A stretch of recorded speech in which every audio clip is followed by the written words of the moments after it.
I'm Robbie from rockslide.com. I wanted to give you a review of the Safir 9 Tentipi by Mansfield Outdoors. I'm in Colorado, camped at 10,500 feet. It's late October. The temperatures have been between 15 and 40 degrees. I've been here for 6 days, so I got a really good feel for the tent's function in this type of weather. If you would like a warm weather review on the tent, search Rockslide's YouTube channel. You will see I did a warm weather review on the tent back in August and could highly recommend it for those temperatures too. For this hunt, I'm on a road camp. This tent weighs 30 pounds, so it's about half the weight of what a traditional canvas tent would be. It takes up a lot less space in the vehicle, doesn't weigh very much to move it around. I'm using the 9-man because that was the only one that Mansfield Outdoors had as a demo that I could take for the dates of this hunt. They do make smaller ones that'll have the same functionality if you're looking for a lighter tent, maybe 2 or 3 guys, and you could even backpack with those tents. But this tent, road camping, horse camping is what I can recommend it for. As far as the size of the tent, it packs up into that bag right there. That bag looks a little big because the tent would be in a cylinder, so the bag would be just a little bit rounder and not quite as square. So that much room that I'm going to show you here in a minute will fit in that bag right there. Let me show you some of the features of this type of tent for cold weather. First of all, it's got 8 tie-out points on the skirt all the way around. And then it's got 8 more, about a third of the way up right here. I haven't got that real tight right there because this is where my zipper is, and I need to be able to open the door. But you can see right there I've got it pretty tight. That adds quite a bit of space around the bottom of the tent for storing gear because it almost gives you a vertical wall. I got about 4 inches of snow while I was here, and these style tents shed snow really, really well. All you got to do is tap on it on the inside and it just slides off. I got no leakage through the tent when the snow was on the tent, and that snowstorm was 4 days ago, and so there's been quite a bit of melting around the bottom, and I still didn't get any leakage where the snow was actually piled against the tent, like right there. There are 8 additional tie-out points right here. I didn't use them because I'm alone on this hunt, but if I had more guys and needed a little bit more room in the tent, that can be tied out as well. You can see how much room that adds. Times that by 8, and that'd give you just a little bit more shoulder and headroom. It does have a 2-zipper system here.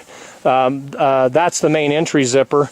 There's a side zipper right there that would allow you to run the bug screen. There's an actual bug screen in there. Obviously, I'm not running a bug screen in 15-degree weather. Check out that other review. I showed you how that worked, okay? There are ventilation flaps on the tent. It's buried right there.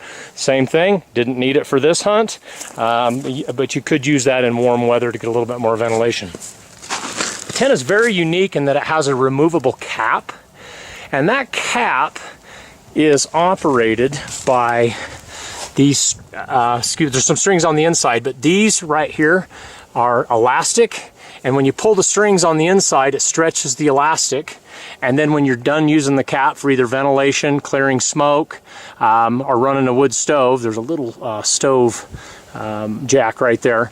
When you let the strings go inside, the cap pulls down by itself. You don't have to do anything.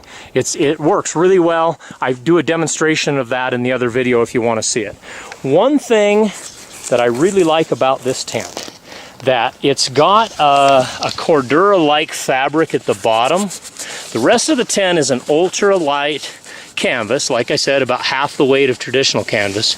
But this skirt right here is unique in that it's slick, and it's harder to freeze to the ground, where with traditional canvas you'll freeze to the ground, and you can tear your tent when you pull it up. So not only does it not freeze to the ground as readily as canvas, it's tougher, so when you do go to pull it up. So I pulled all that off yesterday when it was frozen to the ground, and I can tell that it will have no damage to it when I pull it up. That's something you have to be really careful with canvas tents, okay? Okay, let's go ahead and take you inside the tent. Okay. Now, it's just me on this hunt, so I'm like living in a hotel here. I'm able to pull all my cooking gear in, all my personal gear, have a nice kitchen to cook from, have my bed, that's my canvas cutter bedroll, and a foldable cot right there. I can have a chair and still have room left over up in here. Okay, I'm pretty spoiled on this hunt. However, if you were, I would recommend this hunt or this tent for 3 guys on a hunt. And the reason why, you could put a guy right there, a guy right there, and a guy right there, excuse me, right through there, and still be able to cook in the tent. And in hunts that are cold or inclement weather, you really need to be able to cook inside your tent. You don't want to be outside cooking on the ground or cooking on the tailgate of the truck. You could set up another tent, but again, we get back to, you know, weight and space, and so 3 guys, I think this would be ideal for. You could all pile in here. If you were using it for warmer weather, you could put another guy right there and another guy right there on the other side of the pole, and get 5 in there. You could probably even squeeze 6. As everybody knows, the space rating on tents, you know, 9 man, that's always very generous. That's her piling 9 guys across the floor. Man, who sleeps on the floor? So anyways, that's how that works. The 30 pounds that I mentioned could be shaved a little bit by leaving that pole at home if you were doing a backcountry horse hunt, okay, and you could just cut a pole. You can see my cap system right there. You can see a little bit of space, a little bit of sky right there, because I pulled it up just for the demonstration, but you know, if I shake those, that'll come back down. So there's the small cap, and then there's a larger cap right there. Again, see that other video for a full review on how the cap works. This tent is unique in that with that cap, you could run an open firebox on the floor. However, I had mixed results with that. I found that if the wood was at all wet, it was just a little too much smoke. The tent couldn't really clear it. However, in that other review, you'll see I ran it in the summer with dry wood, and the tent cleared the smoke just fine. So you could use it a little bit earlier in the fall and not have to bring a stove and still have a heat source. For this hunt, I'm running a 14,000 BTU propane heater, and for the temperatures that I camped in, 15 to 40 degrees, it was comfortable.